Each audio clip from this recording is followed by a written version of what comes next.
suggestions, but can be identified, can be, let's say, worked upon off. So we work observing, assessing, and giving suggestions to recover from wrong or poor body postures, for instance. And of course, there is a manuality, is a manual work, is a factual manual work on the muscles.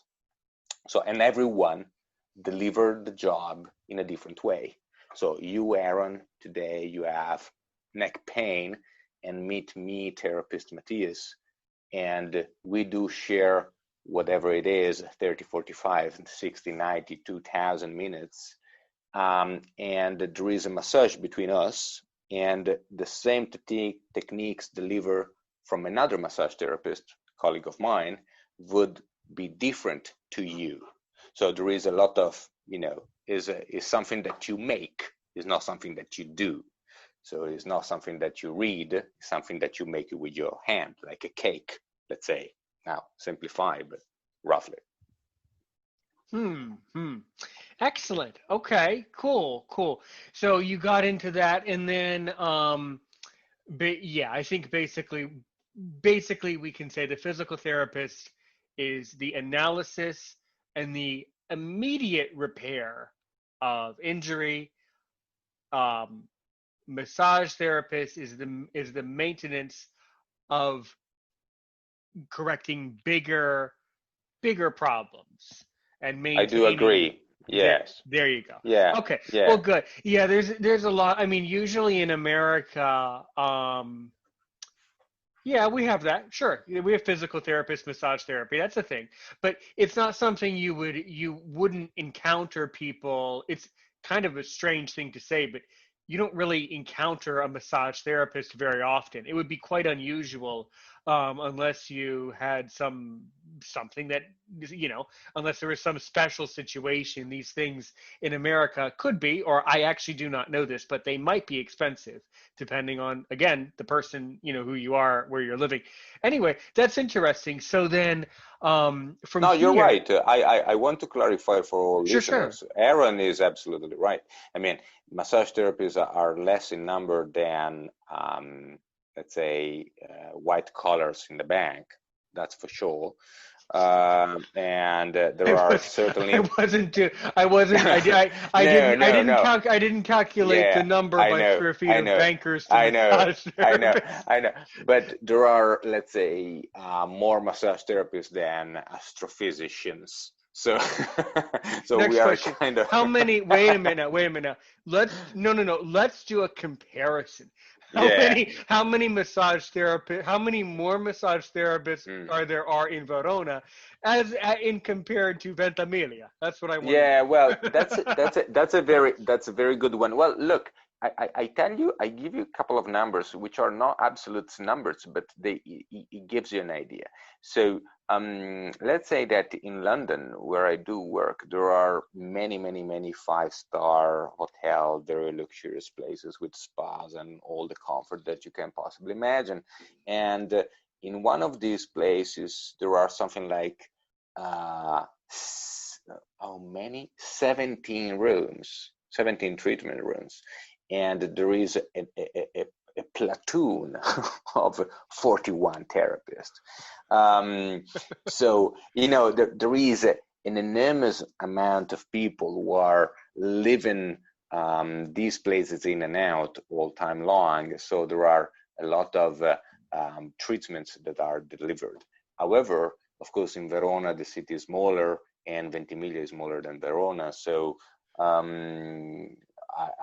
I would guess that maybe there are, I don't know, 100 therapists in Verona and 20 in Ventimiglia, something like that. I know you don't know me, but I can be a very sarcastic podcast. Oh yeah. But we can play this game. I love it. You're very welcome. You will feed into my sarcasm. Absolutely. We're glad you're here. Absolutely. Oh, okay. Well, absolutely. So, basically, then the next interesting thing is, How did you get connected with the blindness community? What's your Yes, connection there? yes. This is let's say is the blending of two things I referred to. One, of course, is the massage therapist. We have spoken plenty. The other one instead is my um, passion um, for martial arts. In the past, when I was in Verona, rightly so, I started practicing Viet Vo Dao, which is a Vietnamese martial art. And after a couple of years, I started to practice Kung Fu Wing Chun. And I kept on practicing this until I moved to London. I interrupted for a while, few years, and then I started over again. In the meantime, I was already delivering massage and working as a therapist. And one of my clients is a fantastic swimming teacher. She's a lady. She's a superb swimming teacher. She teaches a particular way of swimming, which is called show method, which blends new techniques of swimming and Alexander technique. Alexander techniques are known in physiotherapists for maintaining the correct alignment of head, neck, and shoulders, combined in the swimming. So we ended up in having kind of an exchange. I was making treatment to her, and she was teaching swimming to my little daughter. Happens that the father of this swimming teacher is blind, roughly completely blind. And I started to have a beautiful conversation with this man. And I started to think that perhaps the techniques of Kung Fu that I was practicing and studying for my own good and pleasure and purpose, they could have helped. Why? Because normally when we talk about martial arts, we think about something that is a kind of a war, let's say, kind of a combat between two different people. And there are a lot of punches and kicks and whatever Kung Fu Panda moves, flying things and throwing objects and swords and all kind of weapons. But the kind of style that I do is very, very, very tactile, is very, very close up, and is very, very based upon significant amount of sensitivity on the forearms, arms, posture balance.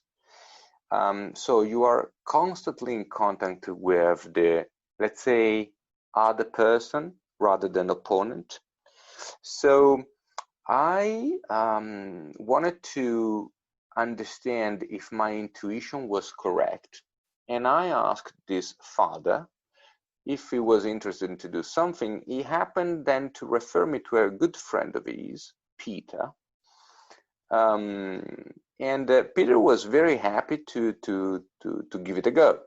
And so something like 2 years ago, I started to go to Peter and meet Peter very, very with consistency. I mean, let's say once a week. And we started to train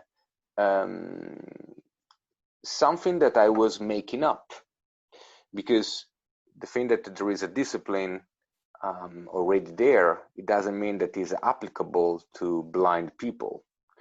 And the thing that is made for self-defense or full contact, it doesn't mean that serves the purpose that I was having in mind.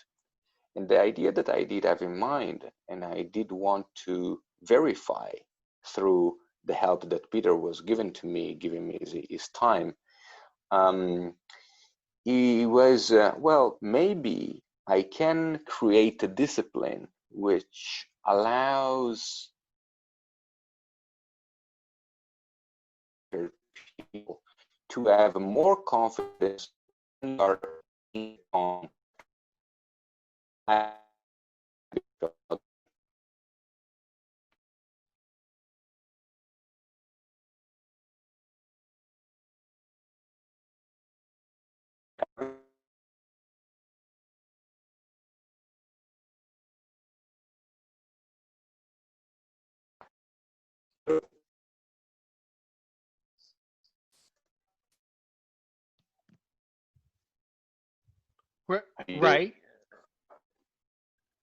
Are you there, Heron? Yes. Yes, I'm here. Yes, your connection lagged a little, but I'm still here. We're fine. We're good. Okay, cool. Sorry. Have you heard what I said so far? Uh, Maybe go back 2 sentences, but then we're good. Yeah. 2 sentences, meaning that when I started to meet with Peter. Yeah, right about there. Cool. So I wanted to verify with Peter if my intuition was correct, if I could create something that enhance the comfort zone of a visually impaired and blind person when he's in contact with other people. Let's say in a crowded place, in a tube station. Tube stands for underground in London,